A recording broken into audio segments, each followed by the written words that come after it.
bersifat misteri, tidak diberitahu oleh Allah. Maka itu perlu kita mengadakan perhitungan.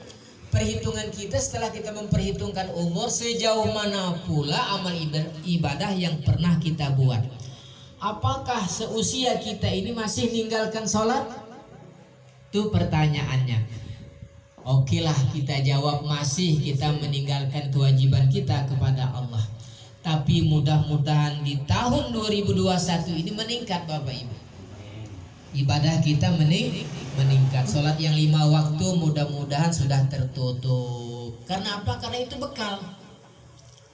Kalau kita mau ke Jakarta, Bapak Ibu hadirin, harus bawa bekal yang banyak.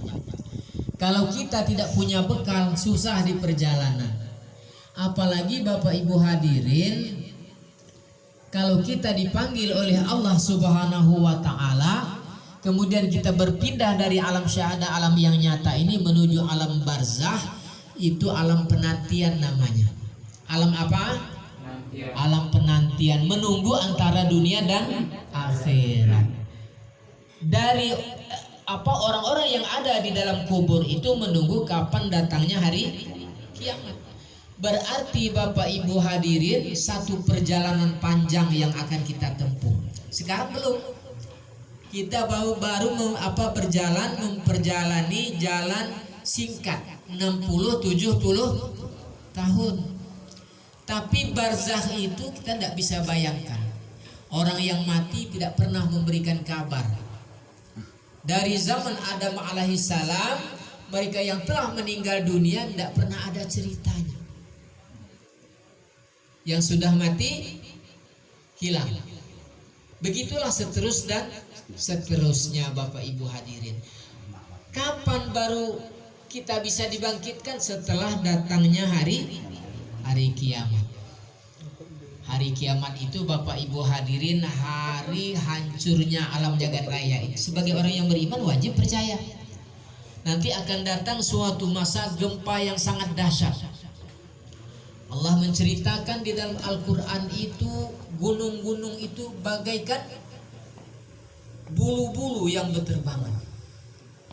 Manusia itu bagaikan kupu-kupu yang berterbangan.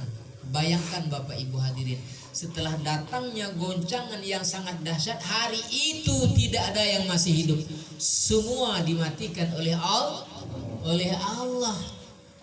Saya tidak dapat mikirkan. Saya baca di Facebook itu ada perempuan-perempuan yang katanya saya rela jadi ahli neraka, Bapak Ibu hadirin.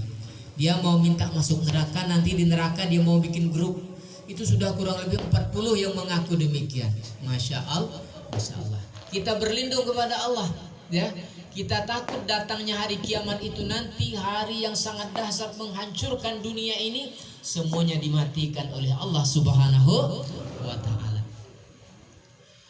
Anna sa'ata atiyatun la raiba fiha wa anna Allah yab'atsu man fil kubur wa anna sa'ah, dan bahwasanya as-sa'ah, hari kiamat itu pasti akan datang. Bahasa pasti itu tidak diragukan lagi. La raiba fiha, tidak ragu-ragu lagi padanya. Setelah datang hari kiamat, Allah bangkitkan manusia. Wa anna sa'ata atiyatun la raiba fiha wa anna Allah, dan bahwasanya Allah yab'atsu man fil kubur, bangkitkan manusia dari dalam kubur. Itu dari zaman Adam alaihissalam sampai ke generasi Muhammad, nanti Bapak Ibu dibangkitkan kembali. Semua dibangkitkan kembali. Untuk apa Bapak Ibu dibangkitkan? Tidak ada lain, adalah tujuannya untuk mempertanggungjawabkan segala apa yang pernah kita buat selama hidup di dunia. Kita berkumpul di padang mahsyar. Semua manusia tahu kalau itu adalah padang mahsyar, namanya padang yang sangat luas. Hari itu manusia, kata Nabi, dibangkitkan berbagai macam cara. Ada yang seperti babi, ada yang seperti monyet, macam-macam. Ada yang perutnya besar, ada yang kepalanya ke bawah, kakinya ke atas. Na'udzubillah. Kata Nabi, hari itu semua kita bertelanjang. Aisyah berkata, ya Rasul, kalau kita semuanya bertelanjang maka malulah kita, karena kita saling lihat. Maka jawab Rasulullah sallallahu alaihi wasallam, wahai Aisyah, hari itu tidak ada saling lihat. Hari itu tidak ada saling pandang. Hari itu semua mata tertengadah ke atas. Hari itu tidak sempat memikirkan orang lain, tapi kita memikirkan diri kita masing-masing. Bapak Ibu hadirin. Ini Bapak Ibu, di padang mahsyar ini, sebelum didirikannya hisab, sebelum didirikannya mizan, kita harus berada di padang mahsyar dahulu.